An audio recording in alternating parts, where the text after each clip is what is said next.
Bonjour tout le monde et bienvenue dans Bilan, l'émission qui parle des films, séries que j'ai vus. Et en fait, alors là aujourd'hui on est vendredi, donc moi je suis allé le voir hier et normalement cette vidéo sortira le lendemain, donc normalement samedi 10 novembre. Donc moi je suis allé le voir le 8 novembre. Je suis allé voir l'avant-première sur Paris, à Cité Léal, du film Mirai ma petite sœur ou Mirai no Mirai de Mamoru Hosoda. Et donc, ça va être l'occasion d'en parler un tout petit peu. Alors, on est dans un bilan, donc vous savez ce que c'est un bilan, hein, c'est moi qui parle face cam, zéro cut, zéro montage, peut-être que je vais mettre une image ici ou là, mais honnêtement, ça ne sert à rien. Il n'y aura visuellement que ma gueule qui parlera. Donc commencez pas à dire oui, il y a moins de montage. C'est le but. Simplement, c'est le but. Et en plus, bon, je fais ça à la When Again, hein, donc je vais sûrement bafouiller, je vais sûrement chercher mes mots, je vais sûrement chercher des trucs à dire. Et donc, on parle aujourd'hui de Mirai, ma petite sœur, le dernier Mamoru Hosoda. Alors, Mamoru Hosoda, on va remettre un petit peu dans le contexte qui c'est. Alors, de mémoire, il a réalisé les deux premiers films Digimon. Il a réalisé le sixième film One Piece, c'est celui avec l'île avec des fleurs, le baron machin truc. Après, il a fait des films un petit peu vraiment à lui. Il a pas adapté des licences qui existaient comme Digimon et One Piece. Il a fait La Traversée du Temps, qui est l'adaptation d'un roman mais très libre dans le sens où, si je dis pas de conneries, en fait, c'est pas vraiment la même histoire qui est racontée, mais c'est un peu les mêmes pouvoirs, les mêmes thématiques qui sont abordées. Après, adapté ses propres histoires, il a créé ses propres histoires avec Summer Wars, avec Ameyuki et les enfants loups, Le garçon et la bête, et aujourd'hui Mirai, ma petite sœur. Et alors, si je dis pas de conneries, à chaque fois ça a été un carton chez nous. Sauf, je crois, le garçon et la bête qui s'est ramassé, qui s'est gaufré. Eurozo m'a même dit on arrête Mamoru Soda, on arrête les films d'animation, on arrête tout. Et donc là, je crois que c'est All the Anime qui récupère la licence. Même non, c'est eux qui récupèrent. Hein, je dis pas, c'est pas je crois, c'est je suis sûr. Donc c'est le cinquième film. Enfin, c'est le troisième film du studio de Mamoru Hosoda. Donc il a commencé avec Ameyuki, Le garçon et la bête, et celui-ci. Et c'est son cinquième film, on va dire, à lui, on va dire, qu'il réalise lui-même. C'est pas une licence, hein, on va dire, c'est pas forcément une commande, je sais pas si c'est des commandes, mais voilà, c'est pas une adaptation d'une licence qui n'est pas à lui, comme One Piece et Digimon. Et donc, qu'est-ce que ça raconte, ce film, pour faire simple, après cette longue introduction sur Mamoru Hosoda? En fait, on suit Kun, un jeune garçon de 4-5 ans. Alors je sais pas s'il va à la maternelle ou s'il va au CP, mais on va dire il a 5-6 ans, il est vraiment en bas âge, hein, et il fait encore du vélo avec les petits trous. Et donc en fait ses parents sont des adultes, ils ont des rapports, et donc ils ont eu un autre enfant qui s'appelle Mirai, et on va voir la cohabitation de ce petit garçon qui découvre sa petite sœur, et sur ceux qui ont des petits frères et des petites sœurs, vous savez ce qui se passe hein, quand on est le grand frère. On le tabasse, on le cogne, on lui fait du mal. Et on va voir ça. Et en fait, il y a ce truc, c'est que dans la maison, en fait, il va communiquer avec sa sœur qui a maintenant 15-20 ans. Enfin, ouais, qui est lycéenne. Et donc, il va rencontrer sa Mirai du futur. Tout le titre en japonais. Mirai no Mirai. Mirai qui veut dire futur, donc Mirai du futur. Qu'on a traduit chez nous, Mirai, ma petite sœur. On perd tout le sens futuriste fantastique. Et, alors je vais pas trop spoil le film, même si on va dire qu'il est très convenu dans le sens où on sait comment ça va se terminer. Très clairement, je peux vous spoiler la fin en vous disant, à la fin, il accepte sa petite sœur. Honnêtement, vous pensez vraiment qu'un mec qui a des histoires hyper positives allait faire une fin différente? Je vous ai vraiment spoilé la fin, je suis désolé, mais on est d'accord que ça allait pas se finir autrement. Maintenant, s'il y en a qui disent ah tu m'as spoil, t'as l'enculé. L'histoire, c'est comme un garçon qui doit accepter sa petite sœur. Tu pensais que l'histoire, ça finirait comment? Avec le garçon qui allait avoir des super pouvoirs, qui allait exterminer l'humanité? Ça aurait été génial, hein. Mais c'est Mamoru Hosoda, le mec, ses histoires sont pour la famille, sont positives. Il n'y en a aucune qui est... Ça commence souvent de manière un petit peu dure, mais ça finit de manière joyeuse. Il a jamais fait des trucs dark et horribles. Alors peut-être les films Digimon et One Piece, mais là, ça fait longtemps que je les ai pas vus, donc j'ai pas trop de souvenirs. Donc, en fait, l'histoire est vraiment... Alors par contre, c'est un truc qui m'a pas mal choqué. C'est un film très comique. C'est vraiment... Alors, est-ce que c'est le public français qui rigole des conneries d'un gamin? ou est-ce que c'est vraiment conçu comme ça, mais par rapport à Summer Wars, qui est un peu plus action, à Miyuki, qui est quand même beaucoup plus triste, et le garçon et la bête, qui est beaucoup plus shonen, hein, dans le sens où il y a beaucoup plus de baston, là, je l'ai trouvé beaucoup plus comique, le film. Après, bon, c'est peut-être la première moitié, le dernier tiers est un peu plus sombre, dans le sens où il y a une vraie histoire, entre guillemets, on va dire, qui se fait, un peu plus dramatique. Mais c'est vrai que première moitié, où tu vois Kun qui fait des conneries et qui embête sa petite sœur. Voilà, par exemple, il y a un passage où vraiment ses parents discutent. Lui, tu le vois, il descend de la maison, il va voir sa petite sœur, et tu le vois, il met sa capuche. Il a une tête, genre une tête de méchant, tu vois, des petits yeux de renard, genre, j'ai fait une diablerie. Et qu'est-ce qu'il fait? Il tire les oreilles de sa sœur. Il se marre. Après, genre, il lui tire les joues, il se marre. Il lui tire encore les joues, il se marre. Il lui pince le nez, il se marre. Et tu vois la scène, mais en fait, tu le vois qu'à chaque fois qu'il fait une connerie, il veut l'embêter, il se tape une barre. Mais tu es obligé de rigoler, t'as l'impression que c'est un gamin qui t'engueule. T'es ouais, mais je veux des biscuits. Mais non, mais je veux des biscuits. Et c'est. Mais franchement, tu meurs de rire. Et t'as les parents qui sont. Il y a des passages où les parents ils sont un peu plus genre parce que bon, à un moment donné, le petit embête sa sœur, elle se met à pleurer. Donc les parents ils engueulent le gamin. Donc le gamin il se met à pleurer. Et tu les vois, ils sont perdus. Et il y a le chien. Parce qu'ils ont un chien. Mais qu'est-ce qu'il fait? Il se met à aboyer. Donc tu dis les mecs ils sont perdus. Ça m'a fait mourir de rire. Et tout à ça, elle a quand même pas mal rigolé. Donc oui, si c'est un film humoristique, je pense que ça a bien marché. Pour les trois quarts du film, on va dire. Hein. C'est vrai que le dernier tiers est beaucoup plus sombre. Après, c'est un truc que j'ai remarqué par rapport à Summer Wars, Ameyuki et L'Enfant et la Bête. C'est pas un film, on va dire, où tu suis une histoire de A à Z, mais ça ressemble un peu plus à Mes voisins les Yamada, dans le sens où, comment dire, on a l'impression qu'il y a des scénettes en fait. En fait, souvent, t'as une sorte d'écran noir. En fait, c'est comment faire simple. Faut que je me rappelle avant. Faut que je m'explique avant.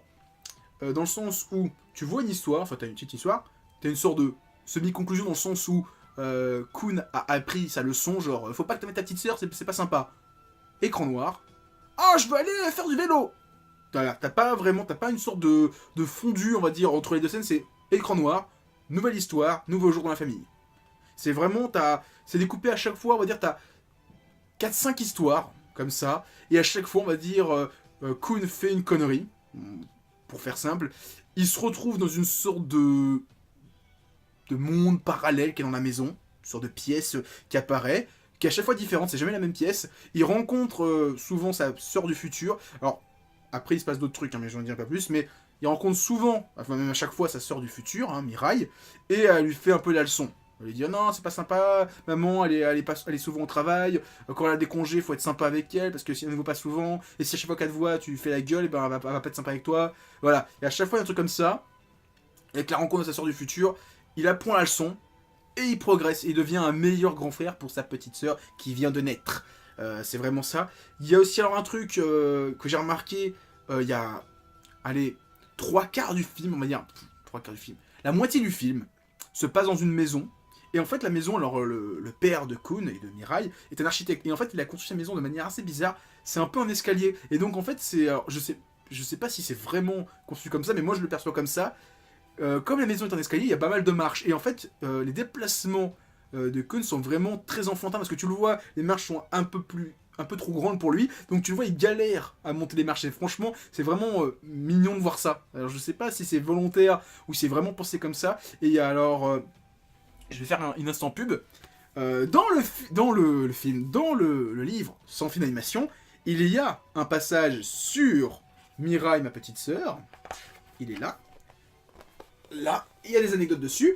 Je vous en dirai pas plus, mais il y a des petites anecdotes sur le film. Il y en a même deux. Une que j'ai remarquée, et l'autre, honnêtement, faut le savoir. Si tu le sais pas, tu t'en rends pas compte, ou alors faut vraiment avoir que ça à foutre de sa vie. Donc voilà, si vous voulez en savoir plus sur le film, allez vous lire ça, c'est bien. Sinon, bah, qu'est-ce que je pourrais dire? C'est pas mon Osoda préféré. Très clairement, c'est pas le plus mauvais. Bon, c'est pas le plus mauvais parce que franchement, moi, j'aime pas la traversée du temps. Très clairement, c'est celui que j'aime le moins. Pour moi, il y a Summer Wars qui est vraiment, c'est Digimon en fait. Hein. J'ai grandi avec Digimon, donc moi, c'était Digimon avec une autre histoire. Mais voilà, il a voulu faire une histoire à sa sauce Digimon. Parce que franchement, tu regardes le truc, c'est la même histoire que Digimon, notre jeu de guerre, ou nos vacances de guerre, un truc comme ça. Après, je mettrais vraiment au second rang, mais vraiment à 1 cm d'écart, Ame et Yuki. Ils sont vraiment bien. Et je pense que Mirai est en dessous, kiff avec le garçon et la bête. Le garçon et la bête, je l'ai vu qu'une fois ou deux, donc j'ai un peu moins de souvenirs. Mais il était vraiment bien.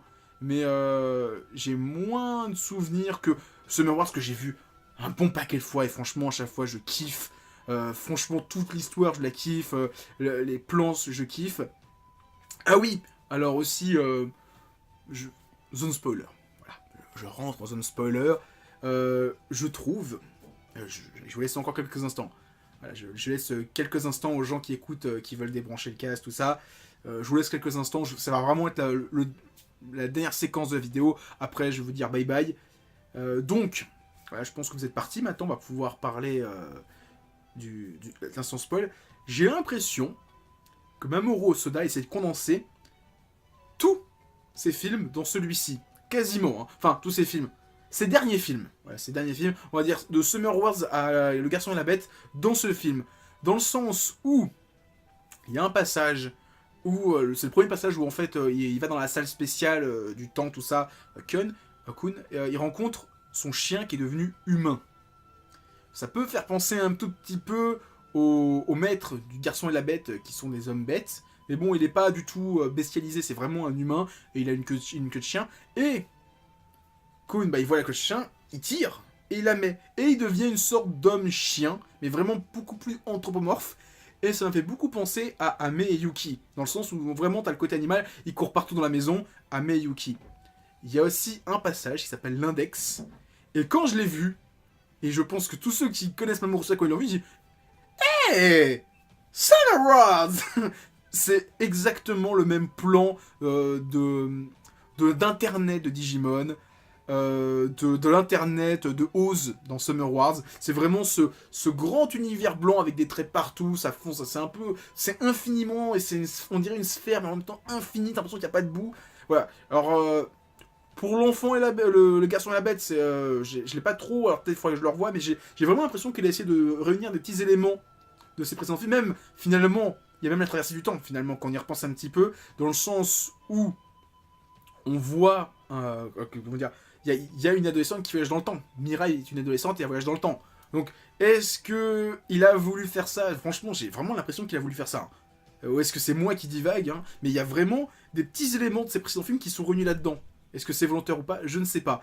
Voilà, franchement, allez voir le film. Il sortira le 26 décembre cette année. Allez le voir. Moi, je sais pas quand, mais j'aimerais bien faire une vidéo sur Mamoru Hosoda.